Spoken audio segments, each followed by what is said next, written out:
The live TV, सच सबसे आगे। नमस्कार दोस्तों, आप देख रहे हैं द लाइव टीवी। आपके साथ मैं हूं भुवन शर्मा। दोस्तों, सच बोलने वाले लोगों का यूपी में अंजाम क्या होता है, इस सवाल का जवाब मैं ढूंढ कर लाया हूं इस वीडियो में। जो जवाब मिला है वही आज के उत्तर प्रदेश की हकीकत है। दोस्तों, इस सवाल के जवाब हमें कई जगहों और कई चेहरों में मिले हैं और इन चेहरों को ज़रा आपको भी दिखा देते हैं। प्रतापगढ़ के एबीपी न्यूज़ संवाददाता सुलभ श्रीवास्तव, जिन्हें शराब माफियाओं ने मौत के घाट उतार दिया। पुलिस से 2 दिन पहले जान को खतरा बता चुके थे, लेकिन बावजूद इसके उसी पुलिस ने इनकी मौत को हादसा बताने में देर नहीं की। वहीं देखिए, दूसरा चेहरा आपके सांसद संजय सिंह है। अयोध्या में श्री राम जन्मभूमि तीर्थ क्षेत्र ट्रस्ट पर जमीन घोटाले का आरोप लगाने वाले आम आदमी पार्टी के सांसद संजय सिंह के घर पर हमला हुआ है। अज्ञात लोगों ने उनके घर पर कालिख पोत दी। राम मंदिर के चंदे पर घोटाले का न सिर्फ आरोप इन्होंने लगाया, बल्कि पूरे ज़मीनी कागजात के आधार पर कैसे मिनटों में कई गुना बड़ी कीमतों पर ज़मीन को ट्रस्ट ने खरीदा, इसका सबूत भी पेश किया। वहीं तीसरी तस्वीर दोस्तों आपको दिखाते हैं। रिटायर्ड आईएएस सूर्य प्रताप सिंह, इन्हें तो आप सब अच्छे से जानते होंगे, आए दिन ये सुर्खियों में रहते हैं। यूपी में मौजूदा हुकूमत के खिलाफ खोलकर और बेबाक बोलने वालों की कतार में इनका नाम सबसे पहले लिया जाता है।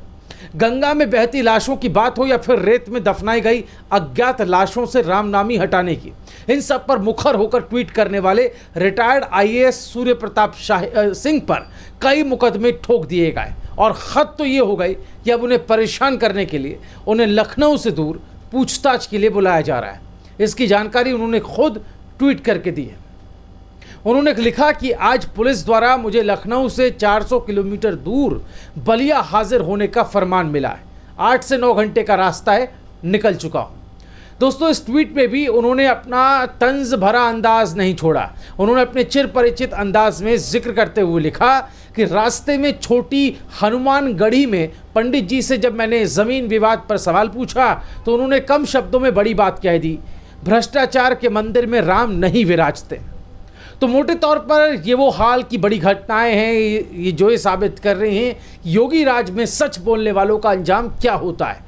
प्रतापगढ़ के पत्रकार की हत्या पर तो आपको मैं कल की एक वीडियो में डिटेल में ये बता चुका हूं कि कैसे पुलिस को अपनी जान का खतरा बताने के बावजूद अपनी जान नहीं बचा सके सुलभ, और उसके बाद कैसे पुलिस से लेकर पूरे सिस्टम और यहाँ तक कि गोदी मीडिया तक ने, सुलभ के अपने चैनल तक ने इस कत्ल को हादसा बताने में देर नहीं की।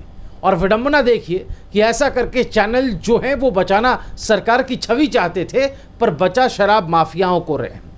सिस्टम पर से तो दोस्तों पहले ही भरोसा उठ चुका है और अब आंखें बंद कर तमाशा देख रहे इस मीडिया से इंसाफ दिला सकने की उम्मीद कैसे की जाए भला।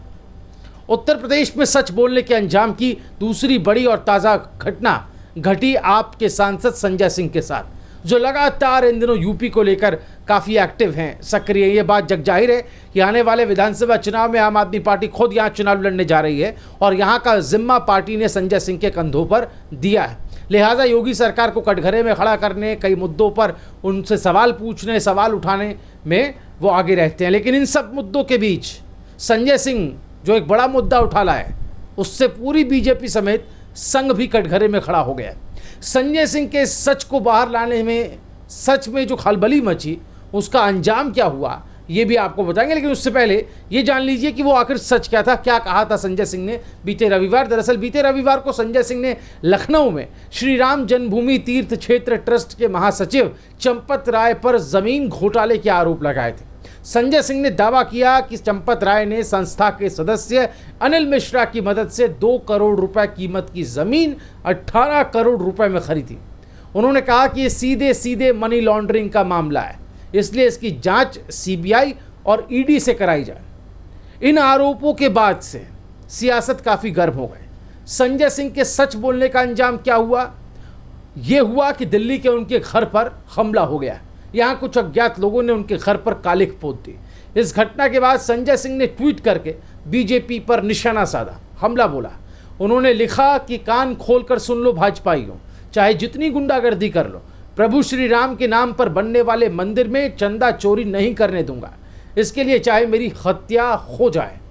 उन्होंने वीडियो संदेश जारी करते हुए कहा कि राष्ट्रपति निवास के नज़दीक उनका घर है, तब ये हाल है। सुनिए क्या कहना था उनका।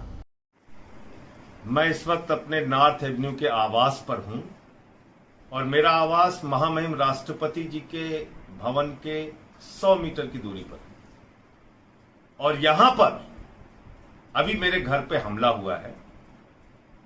मैं बहुत साफ तौर पे कहना चाहता हूं भारतीय जनता पार्टी की सरकार से और उनके गुंडों से, आप जितने चाहे हमले करवा लो और चाहे मेरी हत्या करवा लो, लेकिन मर्यादा पुरुषोत्तम भगवान श्री राम के नाम पर बनने वाले मंदिर में अगर चंदा चोरी करोगे तो एक नहीं 1000 बार बोलूंगा। ये 115 करोड़ हिंदुओं का अपमान है, ये करोड़ों उन राम भक्तों का अपमान है जिन्होंने अपना पेट काट के प्रभु श्री राम के भव्य मंदिर के निर्माण के लिए चंदा दिया है।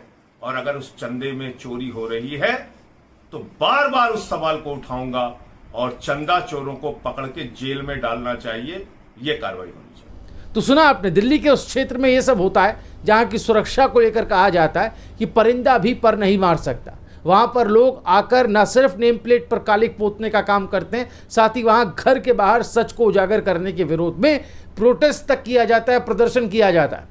बहरहाल वहीं यूपी के योगी राज में सच बोलने का अंजाम क्या होता है, इसका सबसे बेहतरीन उदाहरण है सूर्य प्रताप सिंह। सरकार के कामों की, हरकतों की आलोचना करने वाले रिटायर्ड आईएएस सूर्य प्रताप सिंह पर अब 7वीं एफआईआर दर्ज हो गई है। दोस्तों, हाल ही में रिटायर्ड आईएएस सूर्य प्रताप सिंह ने एक वॉइस रिकॉर्डिंग ट्विटर पर शेयर की थी, जिसमें 2 शख्स मुख्यमंत्री योगी आदित्यनाथ के समर्थन में ट्वीट करने पर पैसों की लेन देन की बात कर रहे थे, जिसके बाद उन पर इस मामले में भी एफआईआर दर्ज की गई थी। गंगा नदी में मिले शव के मामले में भी उन्होंने ट्वीट किया था, जिसके बाद बलिया पुलिस ने 12 मई को उन पर एफआईआर दर्ज की थी। इस मामले में बलिया पुलिस ने उन्हें नोटिस भेजकर बयान दर्ज करने के लिए तलब भी किया। इसके बाद उन्होंने ट्वीट करते हुए लिखा कि यूपी सरकार ने इस बार एफआईआर सबसे दूर के जनपद बलिया में किए। पुलिस आई थी कल, बलिया तलब किया है। उन्होंने कहा कि छोटे से छोटा मार्ग लूँ तो भी आने जाने में 15 से 16 घंटे लगेंगे। नियत परेशान करने की है। क्या यही लोकतंत्र है? क्या यही अभिव्यक्ति की आज़ादी है? ये उन्होंने ट्वीट किया। अपने ऊपर हो रहे लगातार एफआईआर से दुखी होकर उन्होंने अपना दर्द बयां करते हुए ये कहा है कि मैं बस एक शरारती बालक था, पिताजी की डांट ने मुझे मेहनती छात्र बना दिया, छात्र जीवन में की गई मेहनत में मुझे आईएफएस, आईपीएस और आईएएस बना दिया, शासन में व्याप्त भ्रष्टाचार ने मुझे बागी अफसर बना दिया और अब लगता है तानाशाही तंत्र एफआईआर कर करके किसी दिन मुझे नेता ना बना दे। तो ये इनका तंज और व्यंग भरा अंदाज है।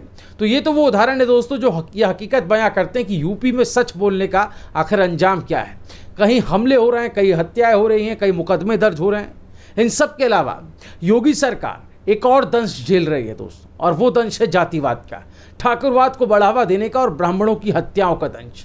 ये आरोप योगी सरकार पर बार बार लगते रहे हैं कि उनके शासन में ब्राह्मणों को जानबूझकर टारगेट किया जा रहा है।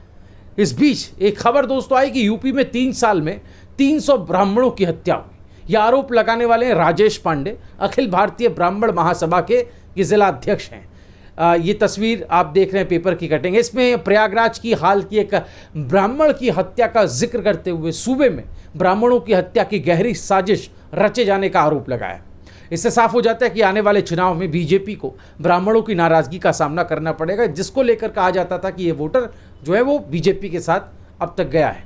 बहरहाल ये तमाम इंसिडेंट्स हैं, तमाम घटनाएं हैं जो यूपी के शासन पर सवालिया निशान, मौजूदा हुकूमत पर सवालिया निशान खड़े करती हैं। दोस्तों, आपकी राय क्या है, हमें कमेंट में ज़रूर बताएं। द लाइव टीवी, सच सबसे आगे।